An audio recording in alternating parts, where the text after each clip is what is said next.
Halo semua, apa kabar? Semoga dalam keadaan baik dan sehat. Pada sesi kali ini kita akan membicarakan tentang protokol HTTP, agak lebih mendalam tapi. Selain itu, kita juga akan membicarakan tentang HTML. Kita akan mulai dari tujuan sesi kali ini. Setelah menyelesaikan sesi ini, diharapkan Anda semakin mampu dalam menjabarkan peran dari protokol kesayangan kita bersama, HTTP. Anda juga diharapkan mampu menjabarkan peran dari HTML atau HTML dan tentu saja menulis halaman HTML. Yang terakhir, Anda akan mampu membedakan antara HTTP dan HTML. Jadi apa sih bedanya kedua barang ini? Ada dua subtopik yang akan kita bicarakan di sesi ini. Yang pertama protokol HTTP, agak mendalam. Yang kedua adalah mengenai HTML. Dan yang terakhir kita akan sedikit membahas mengenai perbedaan antara HTTP dan HTML. HTTP adalah singkatan dari Hypertext Transfer Protocol, sebuah protokol yang berjalan di application layer pada TCP/IP. Saat ini ada dua versi HTTP yang umum dipakai. Yang lebih kuno itu versi 1.1, yang lebih baru versi 2. Nah, di versi 2 ada feature compression, di mana data yang ditransmisikan itu terlebih dahulu dikompres, jadi size-nya lebih kecil, lebih efisien ya. Kemudian juga ada capability untuk mereuse connection. Silakan Anda cari tahu lebih dalam seperti apa cara kerjanya. Meskipun demikian, HTTP 1.1 itu masih dipakai sampai sekarang dan menjadi default protokol. Jadi kalau tidak punya HTTP versi 2, maka dia akan otomatis pakai 1.1. Tidak masalah. Hypertext sendiri maknanya adalah, mungkin ada pertanyaan, hypertext itu apa sih sebenarnya? Hypertext itu bisa dimaknai dengan meaningful text. Jadi teks yang lebih dari teks, gitu ya. Maknanya ada di dalam intrinsik. Dalam hypertext, dalam dokumen yang hypertext, di dalamnya kita bisa create links ya. Jadi kita bisa buat antara dokumen yang satu dengan dokumen yang lain itu link, terhubung ya. Keterhubungan itu menciptakan sebuah rangkaian informasi. Makanya kalau Anda buka web, itu kan klik sini, ya Anda klik lagi. Itu jadi ada serangkaian informasi yang bisa Anda dapatkan. Protokol HTTP sebenarnya tugas utamanya adalah bertanggung jawab untuk menangani transmisi data atau data exchange dalam bentuk hypertext. Meskipun demikian, protokol ini juga bisa digunakan untuk mentransmisikan data yang bentuknya binary ya, bisa juga. Berikutnya ada yang namanya HTTPS. HTTPS adalah versi secure dari HTTP. Yang membedakan adalah kalau Anda pakai HTTPS, interaksi Anda dengan server, dengan host server, itu dienkripsi ya. Jadi enkripsinya itu menggunakan RSA, Anda bisa pelajari di mata kuliah keamanan. Kemudian untuk HTTP portnya 80, sementara HTTPS menggunakan 443. Kalau kita menggunakan atau kita berinteraksi dengan server, dengan host yang mampu menyediakan HTTPS, maka ada simbol log, biasanya ada gemboknya di address bar ada. Nah, jika memungkinkan, sebaiknya gunakan kombinasi dari HTTPS dan HTTP version 2. HTTPS memastikan Anda aman, bukan Anda aman ya, tapi memastikan transmisi Anda aman. Sementara HTTP version 2 itu memastikan Anda mendapatkan performa terbaik dari protokol HTTP. Protokol HTTP memiliki 6 buah metode yang dapat digunakan oleh klien dalam berkomunikasi. Setiap metode memiliki makna yang berbeda. Untuk yang pertama itu metodenya GET untuk mengambil resource. pause untuk menyimpan resource baru, jadi resource itu belum pernah ada sebelumnya. Put dan patch itu idenya mirip, yaitu untuk mengubah ya existing resource. Bedanya kalau put itu menimpa, kalau patch itu memodifikasi ya, memodifikasi aja, tidak ditimpa. Nah, untuk delete ya seperti namanya, ngapus ya, menghapus existing, jadi yang sudah ada dihapus, jadi mungkin nggak dipakai lagi. Kemudian ada head untuk meretrieve bagian header dari response. Jadi response itu ada head, ada headernya, dan ada bodinya. Jadi kita hanya mau ngambil headernya saja, kita pakai method head. Lalu ada options. Options ini untuk bertanya ke server, "Hai server, saya mau cari resource ini. Saya mau berinteraksi dengan resource ini. Kira-kira metode apa saja yang bisa saya pakai?" Nanti server bisa jawab, "Oh, kamu bisa pakai get, post, put." Jadi tidak semua metode mungkin tersedia pada resource tertentu ya. Dan yang paling umum dipakai ya, yang Anda akan sering pakai di paruh pertama kuliah kita adalah get dan post. Nah, nanti untuk yang lain-lain ini kita akan pakai ketika bermain-main dengan REST API. Kita akan kilas balik sedikit tentang request response cycle. Ingat bahwa dalam sebuah request, dalam sebuah interaksi antara klien dengan server, ya, host klien dengan host server, itu terjadi dalam sebuah cycle. Ya, cycle-nya adalah request dan response. Ya, request response putus, request response putus. Gitu ya. Nah, kalau ketika merequest, yang dikirim itu bentuknya HTTP request. Ketika direspon, maka bentuknya adalah HTTP response. Dua-duanya adalah HTTP something ya, gitu ya. Jadi semacam envelope, semacam paket yang dikirimkan ya. Jadi ada dua, kalau request itu dari klien ke server, kalau response, HTTP response itu dari server ke klien. HTTP request dan response bisa Anda pandang seperti amplop dan surat ya.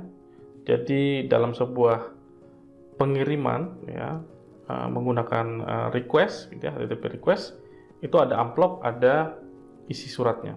Lalu ketika ada response, ada amplop, ada isi suratnya. Nah, amplop itu berisi metadata. Ini dari siapa untuk siapa, gitu ya, ada metadatanya.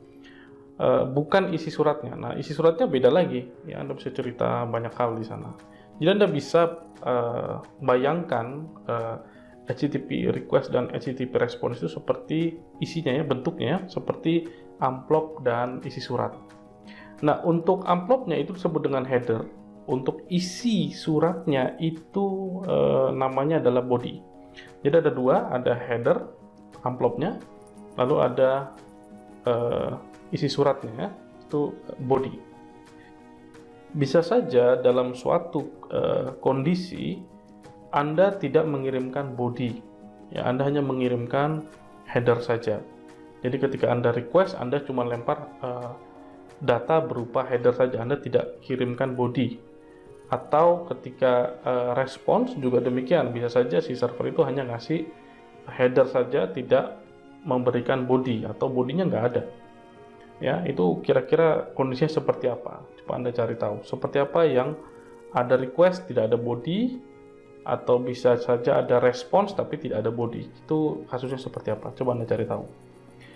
Selanjutnya ada pertanyaan, apakah mungkin ketika Anda mengirimkan HTTP request atau ketika Anda menerima HTTP response itu nggak ada headernya? Ya, mungkin nggak itu kejadian? Coba Anda cari tahu. Masih berrelasi dengan HTTP response, ini ada yang namanya HTTP response code. Jadi ketika Anda mendapatkan response dari server host, itu sebenarnya juga diberi tag, ya, ada tag code dalam bentuk code. Misalnya ada 200 ya untuk OK, 201 untuk creative, yang paling Anda ingat apa itu? 404 ya. not found, kemudian ada 403 unauthorized access dan lain sebagainya. Kita akan bicarakan ini, tapi di lain kesempatan ya. Di masa depan kita akan bicarakan ini, terutama ketika kita bermain-main dengan REST API. Berikut ini adalah contoh screenshot dari penggunaan Postman untuk meretrieve halaman SE Playground dengan menggunakan metode get. Jadi metodenya di situ, kemudian request saya seperti ini, saya konfigurasi, lalu respons yang saya dapat kira-kira seperti ini. Ya, ini yang saya lihat adalah bagian bodinya. Anda bisa lihat bagian headernya seperti apa. Itu ada 10 values ya, Anda bisa cek nanti. Nah, ini adalah bentuk retrieval juga, tapi menggunakan SOAP UI. Jadi kalau tadi kita pakai Postman, ini pakai SOAP UI. Di sini metode yang saya gunakan masih sama, get, lalu endpoint atau server yang saya targetkan itu sebenarnya sama juga, SE Playground. Lalu saya tidak isi parameter yang lain. Di sini kita bisa lihat row-nya ya, jadi perintah yang atau HTTP request yang saya kirimkan itu bentuknya kira-kira seperti ini. Tapi ini nggak ada datanya ya, tidak ada bodinya. Ini hanya ada head saja. Nah, untuk respons yang saya peroleh di sini ada head, tapi juga ada body. Ya, ada head, ada body yang sebelah kanan ini. Nah, kemudian saya pakai HTTP 1.1, lalu Anda perhatikan di sana ada status code ya, HTTP response code yaitu 200. Oke, Anda lihat di sana ya. Jadi kira-kira bentuknya seperti itu. Sekarang kita memasuki topik yang kedua mengenai HTML atau Hypertext Markup Language. Jadi HTML ini adalah bahasa yang digunakan untuk menstrukturkan informasi. Tidak hanya menstrukturkan, Anda juga bisa memarkup ya, menstyling informasi ini sehingga tampak lebih bagus ya, lebih menarik ya. Di format sedemikian rupa sehingga lebih punya makna, kira-kira seperti itu. Nah, versi HTML yang sekarang itu adalah versi 5, yang sebelumnya itu versi 4. Ada banyak perbedaannya, nanti Anda yang cari seperti apa bedanya. Secara struktur sebenarnya mirip dengan XML atau Extensible Markup Language. Anda bisa lihat seperti apa bentuknya. Yang membedakan antara XML dengan HTML adalah kalau HTML itu tag-nya sudah predefined. Artinya Anda nggak bisa membuat tag baru. Sementara untuk XML Anda bisa membuat struktur tag itu sesuka Anda. Dan nama tag-nya juga bisa sesuka Anda. Itu bedanya. HTML menstrukturkan informasi dalam bentuk elemen. Ya. Jadi satu elemen itu ditulis dalam suatu tag tertentu. Bentuknya kurang lebih seperti ini ya, seperti pohon ya, seperti tree. Lalu sebuah tag nanti akan kita tunjukkan ya, sebuah tag itu bisa bukan hanya berisi value tapi juga berisi attributes. Jadi contohnya ada tag namanya HTML, itu parent-nya, root ya. Kemudian di dalam HTML ada head dan ada body. Kemudian di dalam head itu ada title dan lain sebagainya. Ada linking dokumen, banyak ya. Kemudian dalam body bisa ada heading 1, ada image, ada paragraf, ada underline, ada anchor misalnya, dan lain sebagainya. Ini banyak sekali ya kemungkinannya. Ini cuma contoh saja, contoh struktur yang sederhana. Nah, ini adalah sebuah halaman HTML yang sangat simpel sekali.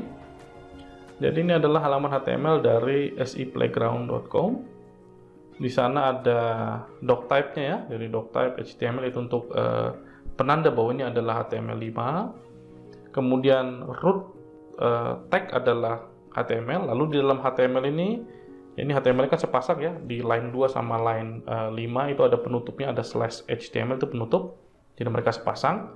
Lalu di dalam tag atau dalam elemen HTML ini, root ini ada elemen head.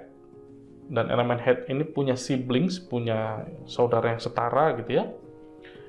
Body, kemudian di dalam head ada meta, ada title, ada di sini kebetulan nggak ada ya, ada linking dokumen, misalnya linking ke CSS dan lain sebagainya.